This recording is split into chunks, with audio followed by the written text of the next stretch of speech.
അത് നമ്മുടെ മലയാള ഭാഷയിൽ നമ്മൾ പറഞ്ഞ് ശീലിച്ചു പോയൊരു വാക്കാണ് കാലാവസ്ഥ എന്ന് പറയുന്നത്. ഒരു ദിവസം കുറച്ച് ചൂട് കൂടുമ്പോൾ നമ്മൾ പറയും ഇന്നത്തെ കാലാവസ്ഥ ശരിയില്ല. 2 ദിവസം മഴ പെയ്താൽ പറയും 2 ദിവസം മഴയുടെ കാലാവസ്ഥയാണെന്ന് പറയും. യഥാർത്ഥത്തിൽ അത് തെറ്റാണ്. ഇംഗ്ലീഷുകാർക്ക് നല്ല 2 വാക്കുണ്ട്. ക്ലൈമറ്റ് എന്നാണ് അവർ കാലാവസ്ഥക്ക് പറയുക. എന്നാൽ ചെറിയ സമയത്തുള്ള വ്യത്യാസത്തിന് മാറ്റങ്ങൾക്ക് അവർ വെതർ എന്ന് പറയും. അപ്പോൾ യഥാർത്ഥത്തിൽ അതിന് സാധാരണ ഞാൻ പറയുന്ന ഒരു ഉദാഹരണമുള്ളത്, ഞാനൊരു രാജസ്ഥാനിലേക്ക് ഒരു യാത്ര നടത്തി. ജയ്പൂരിലെത്തി. അവിടെ ഇറങ്ങുന്ന ദിവസം മഴയാണ്. ഞാൻ ആകെ 4 ദിവസം ഇവിടെ നിന്നുള്ളൂ. 3 ദിവസവും മഴ പെയ്തു.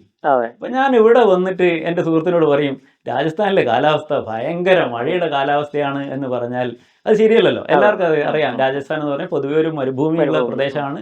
അവിടെയുള്ള കാലാവസ്ഥ എന്ന് പറഞ്ഞാൽ പൊതുവെ മഴ കുറവുള്ളൊരു കാലാവസ്ഥയാണ്. എന്നാൽ എൻ്റെ വാക്കിൻ്റെ അർത്ഥം എടുത്ത് നോക്കുകയാണെങ്കിൽ അവിടുത്തെ കാലാവസ്ഥ എന്ന് പറഞ്ഞാൽ സ്ഥിരമായി ഉള്ളത് എന്നൊരവസ്ഥയില്ല, കാലം എന്നൊരവസ്ഥയിലേക്ക് വരും. യഥാർത്ഥത്തിൽ അതിന് പകരം നമ്മൾ ഉപയോഗിക്കേണ്ട ഒരു വാക്ക് ദിനാവസ്ഥ എന്നോ ദിനാന്തരീക്ഷ സ്ഥിതി എന്നാണോ. വെതർ എന്നതിന് ഉണ്ട്, ഇംഗ്ലീഷിൽ വാക്കുണ്ട്. പക്ഷേ മലയാളത്തിൽ നമുക്ക് ആ ഒരു വാക്ക് ദിനാന്തരീക്ഷ സ്ഥിതി എന്ന് പറയാം, അല്ലെങ്കിൽ ചുരുക്കി നമുക്ക് ദിനാവസ്ഥ എന്ന് പറയാം. കാലാവസ്ഥ കുറെ ഉപയോഗിക്കാറില്ല. ഇനി അത് പറഞ്ഞ് ശീലിക്കണം. നമ്മൾ ദിനാവസ്ഥ എന്ന് പറഞ്ഞ് ശീലിക്കണം എന്നാണ് എൻ്റെ ഒരു അഭിപ്രായം. ശരിക്കും ഈ കാലാവസ്ഥ വ്യതിയാനം വലിയ തോതിൽ ചർച്ച ചെയ്യപ്പെടുന്ന ഒരു ഘട്ടത്തിലാണ് നമ്മൾ ഇരിക്കുന്നത്. എന്ത് സംഭവിച്ചാലും ഉടനെ നമ്മൾ പറയും കാലാവസ്ഥാ വ്യതിയാനത്തിന്റെ ഭാഗമായിട്ടാണെന്ന് പറയും. ശരിക്കും ഈ കാലാവസ്ഥാ വ്യതിയാനം എന്ന് പറയുന്നത് എന്താണ്? ഈ നമ്മൾ നേരത്തെ പറഞ്ഞ കാര്യത്തിന്റെ തുടർച്ചയാണ്. ഒരു ദിവസത്തെയോ ഒരാഴ്ചത്തെയോ കാര്യങ്ങളൊക്കെ നമ്മൾ പറയും ഇപ്പോൾ നടക്കുന്ന കാര്യം. വെതർ എന്ന് പറഞ്ഞാൽ നമ്മൾ അനുഭവിച്ചുകൊണ്ടിരിക്കുന്ന കാര്യമാണ്, പ്രസന്റ് ആയിട്ടുള്ളതാണ്. എന്നാൽ കാലാവസ്ഥ എന്ന് പറഞ്ഞാൽ ഒരു പ്രദേശത്ത് കുറേ കാലത്തേക്കുള്ള ഒരു വർഷം എടുക്കുകയാണെങ്കിൽ ആ വർഷത്തിൽ എത്ര മാസം ഏകദേശം മഴ പെയ്യുന്നുണ്ടാവും, എത്ര പ്രാവശ്യം അതിനകത്ത് ചൂട് കൂടിയ കാലാവസ്ഥ സമയം ഉണ്ടാകുന്നുണ്ട്, അതുപോലെ തന്നെ എത്ര മാത്രം അതിനകത്ത് ഈർപ്പം കൂടുന്നുണ്ട്, അങ്ങനെയുള്ള കുറേ കാര്യങ്ങൾ ചേർത്തിട്ട് ഒരു പ്രദേശത്തിന്റെ അവസ്ഥയെ പറയാനാണ് നമ്മൾ കാലാവസ്ഥ എന്ന് പറയേണ്ടത്. ഇതിനുവേണ്ടി ചുരുങ്ങിയത് 30 വർഷത്തെയെങ്കിലും ഈ ആകെ മഴക്കാലം, അതുപോലെ വേനൽക്കാലം, തണുപ്പ് കാലം ഒക്കെ എടുത്തിട്ട് വേണം നമ്മൾ കാലാവസ്ഥ എന്ന് പറയാൻ. ഇതാണ് കാലാവസ്ഥ. ഇത് മറ്റേത് ഇടക്കിടക്ക് മാറ്റങ്ങൾ ഉണ്ടായേക്കാം. പക്ഷേ കാലാവസ്ഥ എന്ന് പറയുന്നതിൽ ഒരു പ്രദേശത്തിന് കൃത്യമായി ഉണ്ടാകുന്ന ഒരു കാര്യമാണ്. കേരളത്തിലേതാണെങ്കിൽ നമുക്ക് എല്ലാവർക്കും അറിയാം, കേരളത്തിന്റെ കാലാവസ്ഥയുടെ ഏറ്റവും വലിയ പ്രത്യേകത അവിടെ ഒരു മഴക്കാലം ഉണ്ട് എന്നുള്ളതാണ്. 2 മഴക്കാലം ഉണ്ട്. ആദ്യത്തേതൊരു കാലവർഷം ഉണ്ട്, അത് കഴിഞ്ഞിട്ട് നമുക്ക് തുലാവർഷമുണ്ട്. അപ്പോൾ ആദ്യം നമ്മൾ ഇടവപ്പാതി എന്ന് പറയുന്നത് ജൂൺ 1 തുടങ്ങി അങ്ങ് ഒരു ആരംഭിച്ച് ശക്തിപ്പെട്ട് കർക്കിടകത്തിലും പിന്നെ ചിങ്ങത്തിലെത്തുമ്പോൾ കുറയുന്ന ഒരു മഴക്കാലം നമുക്ക് ആദ്യം ഉണ്ട്. അത് കഴിഞ്ഞാൽ തുലാമാസം വരുന്ന വൈകുന്നേരത്ത് ഇടിയോടുകൂടി പെയ്യുന്ന ഒരു മഴയുണ്ട്. ഇത് കേരളത്തിന്റെ പൊതുവായി കുറേ വർഷങ്ങളായിട്ടുള്ള അവസ്ഥയാണ്. അതുകൊണ്ടാണ് കാലാവസ്ഥ എന്ന് പറയുന്നത്. കുറെ വ്യത്യാസം വന്നിരിക്കുന്നത്. കാലാവസ്ഥയിലേക്ക് വരാം. ഇതിന് വലിയ വ്യത്യാസം വരാൻ തുടങ്ങി. ഈ അടുത്ത കാലത്ത് തന്നെ നമ്മൾ നോക്കിയാൽ നമുക്ക് കാണുന്ന എന്താണ്, ഈ ജൂൺ 1-ാം തീയതി തുടങ്ങുന്ന മഴ ചിലപ്പോൾ ജൂൺ 1-ാം തീയതി തുടങ്ങണമെന്നില്ല. തുടങ്ങിയാലും പിന്നീട് തുടർച്ചയായ ഒരു മഴക്കാലം കിട്ടുന്നില്ല. ഒരു 2 ആഴ്ചത്തെ ഗ്യാപ്പ് വരുന്നു, പിന്നീടാണ് മഴ കിട്ടുന്നത്. അത് കിട്ടുന്ന മഴയാണെങ്കിലോ സാധാരണ നമ്മൾ ഓരോ ഞാറ്റുവേലക്ക് ഓരോ മഴേൻ്റെ ഒരു അവസ്ഥ പറയും. അല്ലെങ്കിൽ ഒരു ഇന്ന സമയത്ത് പെയ്യുന്നത് ഇങ്ങനെ മഴയായിരിക്കും എന്ന് നമ്മൾ പറയും. കട്ടിയുള്ള മഴയുണ്ടാകാം, ഒരുപോലത്തെ മഴയുണ്ടാകാം. അതൊക്കെ പഴയ ആളുകൾ അവരുടെ അനുഭവത്തിന്റെ അടിസ്ഥാനത്തിൽ പറഞ്ഞു വരുന്ന കാര്യമാണ്. പക്ഷെ അതെല്ലാം തകിടം മറിയുന്നു. മഴ പെയ്യും എന്ന് പ്രതീക്ഷിക്കുന്ന സമയത്ത് കൊടും വേനലുണ്ടാകുന്നു. വെയിലാണ് നമ്മൾ പ്രതീക്ഷിക്കുന്ന സമയത്ത് വലിയ മഴയുണ്ടാകുന്നു. ഇതിന് നമ്മുടെ നിത്യജീവിതത്തിലെ അനുഭവം പറഞ്ഞാൽ, ഈ മുമ്പ് നമ്മുടെ നാട്ടിൽ ആരും തന്നെ കർക്കിടക മാസത്തിൽ കല്യാണം കഴിക്കില്ല. കല്യാണം മറ്റു ചടങ്ങുകളൊന്നുമില്ല. അതിന് കാരണം എന്താണെന്ന് വെച്ചാൽ അന്ന് ഈ ഓഡിറ്റോറിയങ്ങളൊന്നുമില്ല, വലിയ ഹാളുകളില്ല. എൻ്റെ വീട്ടിൽ എൻ്റെ അടുത്തുള്ള വീട്ടുകാരെയൊക്കെ വിളിച്ച് ഓലയുടെയോ ഒക്കെ പന്തലൊക്കെ ഇട്ട് അതിനകത്ത് താഴെ ചാണകം വഴുകി ഒരു പായിട്ട് ഒരു 50 ആൾക്ക് ഇലയിട്ട് സദ്യ കൊടുക്കണം. ആ സദ്യ കൊടുക്കാൻ എനിക്ക് ഏറ്റവും നല്ല സമയം എന്ന് പറയുന്നത് ഈ മഴ കഴിഞ്ഞിട്ടുള്ള സമയമാണ്. ആ സമയത്തേക്ക് നമ്മൾ എന്ത് ചെയ്തിട്ടുണ്ട്, നമ്മുടെ നാട്ടിലെ അമ്പലങ്ങൾ, ഉത്സവങ്ങൾ വന്നിട്ടുണ്ട്, പള്ളിപ്പെരുന്നാളുകൾ വന്നിട്ടുണ്ട്, ഉറൂസുകൾ വന്നിട്ടുണ്ട്, നാട്ടിലെ നാടകങ്ങൾ, ക്ലബ്ബുകൾ, കലാസമിതികളെല്ലാം തന്നെ വാർഷികങ്ങൾ തീരുമാനിച്ചിട്ടുണ്ട്. അപ്പോൾ നമുക്കറിയാം 3-ാം തീയതിയിൽ എൻ്റെ നാട്ടിലൊരു തെയ്യം നടക്കും. അന്ന് മഴ പെയ്യില്ല എന്നാണ് പണ്ടത്തെ പൂർവികരുടെ ഒരു 100 കണക്കിന് കൊല്ലത്തിന്റെ അനുഭവത്തിന്റെ അടിസ്ഥാനത്തിലാണ് അവർ ആ തെയ്യത്തിന്റെ നിശ്ചയിച്ചത്. എന്നാൽ ഇന്നെന്താണ് അവസ്ഥ? ഇന്ന് ഈ പറയുന്ന മകരം അല്ലെങ്കിൽ കുംഭം മാസത്തിലെല്ലാം തന്നെ ഈ തെയ്യക്കാലത്ത് മൊത്തം മഴയാണ്. ഒരു തമ്പുരാട്ടി തെയ്യം നമ്മൾ ഏറ്റവും മനോഹരമായ ഒരു തെയ്യമാണ്. ഈ മറ്റേ കോത്തിരിയും പന്തവും ഒക്കെയുള്ള തെയ്യം. ഈ തെയ്യം ഈ സാധാരണഗതിയിൽ നമ്മൾ തീരുമാനിച്ചിരിക്കുന്നത് നല്ല തണുപ്പുള്ള ഒരു സമയത്ത് രാത്രിയിൽ ഒരു മേലേരിയൊക്കെ കൂട്ടി അതിൻ്റെ അടുത്തിരുന്നിട്ട് ആളുകൾ തെയ്യം കാണാനാണ്. എന്നാൽ ഈ അടുത്ത കാലത്തായി ഈ പറയുന്ന മാസങ്ങളിലെല്ലാം തെയ്യം തുടങ്ങേണ്ട സമയത്ത് മഴ പെയ്യാണ്. മേലേരിയൊക്കെ നനഞ്ഞു പോകുന്നു. അവസാനം ചടങ്ങിന് വേണ്ടി പ്ലാസ്റ്റിക് ഷീറ്റ് മുകളിൽ പിടിച്ചിട്ട് തെയ്യത്തിന് അതിലൂടെ നടത്തിക്കുന്നു. അത്രയധികം മാറി. ഈ മാറ്റം, കാലാവസ്ഥാ മാറ്റം എന്ന് പറയുന്നത് നമ്മുടെ അനുഭവത്തിൽ വന്നു തുടങ്ങിയിരിക്കുന്നു എന്നുള്ളതാണ് ഇപ്പോഴത്തെ കാര്യം. സാധാരണ ഈ ഞാൻ കഴിഞ്ഞ കുറച്ച് ദിവസം മുമ്പ് ഓൺലൈനിൽ കാണുകയുണ്ടായി, ഈ എൽനിനോ പ്രതിഭാസത്തിന്റെ ഭാഗമായിട്ട് കൊടും തണുപ്പാണ് വരുന്നതെന്ന്. ശരിക്കും അത് കാലാവസ്ഥാ വ്യതിയാനത്തിന്റെ ഭാഗമായിട്ട് ഇനി വരാൻ പോകുന്ന ഡിസംബറിലൊക്കെ കൊടും തണുപ്പ് വരുന്നു എന്ന് പറഞ്ഞിട്ടാണ് വാർത്ത കണ്ടത്. ശരിക്കും എന്താണ് ഈ എൽനിനോ പ്രതിഭാസം? അതേപോലെ തന്നെ ഇനി വരാൻ പോകുന്നത് കൊടും തണുപ്പാണോ?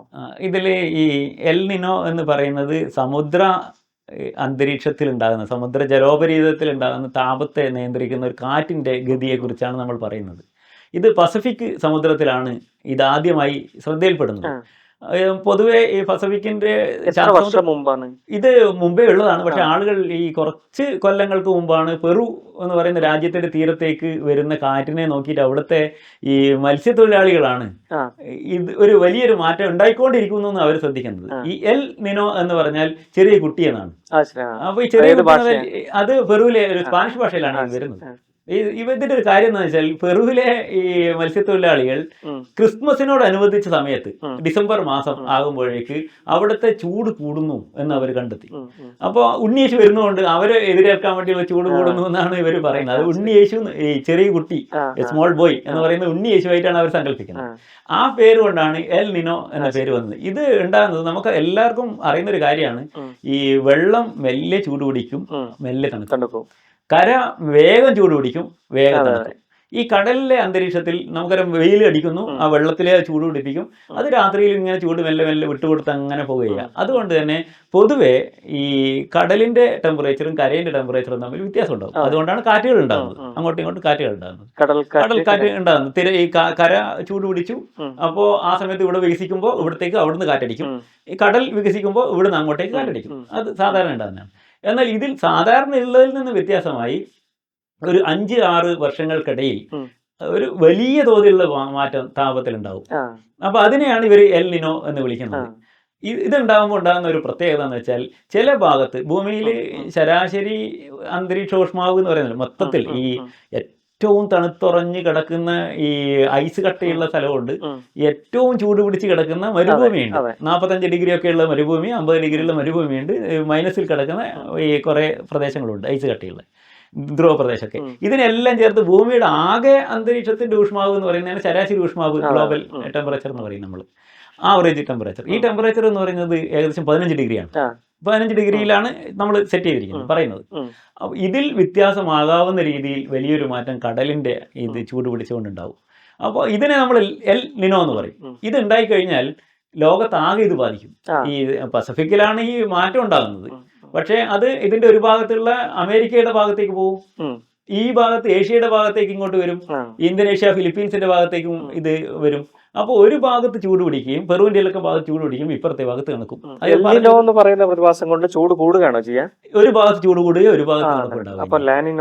അതിന്റെ തന്നെ ഒരു ഈ എതിര് പോലെയാണ് പറയേണ്ടത്. എൽനിനോ എന്ന് പറയുന്നത് ഏകദേശം 5-6 കൊല്ലം കൂടുമ്പോണ്ടാവും. ഏകദേശം ഒരു 8 മാസത്തോളം ഈ ഇതിന്റെ പീക്ക് വന്ന് നിൽക്കും. ഇതിന് കൂടി വന്ന് പീക്ക് വന്നതിന്റെ പിന്നെ കുറഞ്ഞു പോകും. ഇതിന് നേരെ ഓപ്പോസിറ്റ് ആണ് ലാനിന. ലാനിന എന്ന് പറയുന്നത് പെൺകുട്ടി എന്ന് പറയാം, മറ്റേത് ആൺകുട്ടിയാണെങ്കിൽ ഇത് പെൺകുട്ടിയാണ്. ഇതും അതുപോലെ തന്നെ ചൂട് കൂടുന്നതിന് പകരം ഒരു പ്രദേശത്ത് ഈ സമുദ്രത്തിന്റെ ചൂട് കുറയും, ജലോപരിതലത്തിലുള്ള ചൂട് കുറയാണ് ലാനിന വരുന്നത്. അതിന് നേരെ ഓപ്പോസിറ്റ് ആണ് ലാനിന. പക്ഷെ ഇതുപോലെ കൃത്യമായൊരു ഷെഡ്യൂളിൽ വന്ന് കാണാറില്ല, ഉണ്ടാകാറുണ്ട്. ഒരു എൽനിനോ വന്നു കഴിഞ്ഞാൽ ചെറിയ കാലത്തേക്ക് ഒരു ലാനിന ഉണ്ടാവും. ലാനിന ആയാലും എൽനിനോ ആയാലും ഇപ്പോൾ മൊത്തത്തിലുള്ള ലോകത്തിലെ എല്ലാ സ്ഥലത്തുള്ള ചൂടിനെയും തണുപ്പിനെയും ഒക്കെ സ്വാധീനിക്കുന്നുണ്ട്. ചോദ്യത്തിലേക്ക് ഒരു വരാം, ഈ വലിയ കൊടും തണുപ്പുണ്ടാകുന്നല്ലേ പത്രത്തിലേക്ക് കാണുന്നത്, അതിന് സാധ്യത കുറവാണ്. കാരണം ഇത് ഇന്നലെയോ ഇന്നും ഉണ്ടായ പ്രതിഭാസമല്ല. ഈ പല ചാനലിലും പത്രത്തിലും കാണുന്നത് ഈ എൽനിനോ ഒന്ന് പുതിയ എന്തോ കാര്യം വരുന്നതല്ലേ. ഇതല്ല, ഇത് മുമ്പൊക്കെ ഉണ്ടായിട്ടുണ്ട്. ചില വർഷങ്ങളിൽ എൽനിനോ വന്നാൽ ഭയങ്കര ചൂടുണ്ടായി വരൾച്ച ഉണ്ടാക്കാറുണ്ട് ഇന്ത്യയിൽ. ചില സമയത്ത് വൻ ഈ മൺസൂണിനൊക്കെ സ്വാധീനിച്ച് വലിയ മഴ ഉണ്ടാക്കാറുണ്ട്. അതുകൊണ്ട് ഒരു കാലാവസ്ഥ പ്രതിഭാസം പൊതുവെ എപ്പോഴും പറയാറുള്ളത് പ്രവചിക്കാൻ ഏറ്റവും വിഷമമുള്ള കാര്യമാണ് കാലാവസ്ഥ. ഒരു കാലാവസ്ഥ പ്രവചിക്കണമെങ്കിൽ ഒരുപാട് പാരാമീറ്റർ നോക്കണം. അതുകൊണ്ട് തന്നെ ഇപ്പൊ പറയുന്ന പോലെ തണുപ്പുണ്ടാകാം, പക്ഷെ കൊടും തണുപ്പുണ്ടാകുമെന്ന് നമുക്ക് പ്രതീക്ഷിക്കാൻ കഴിയില്ല. ചൂടും ഉണ്ടായേക്കാം. ഇത് അങ്ങോട്ടും ഇങ്ങോട്ടും മാറുന്നു എന്നുള്ളതാണ് ഇതിലത്തെ പ്രധാന പ്രശ്നം. കാലാവസ്ഥ മാറ്റമാണ് ഏറ്റവും പ്രധാനപ്പെട്ട കാര്യം.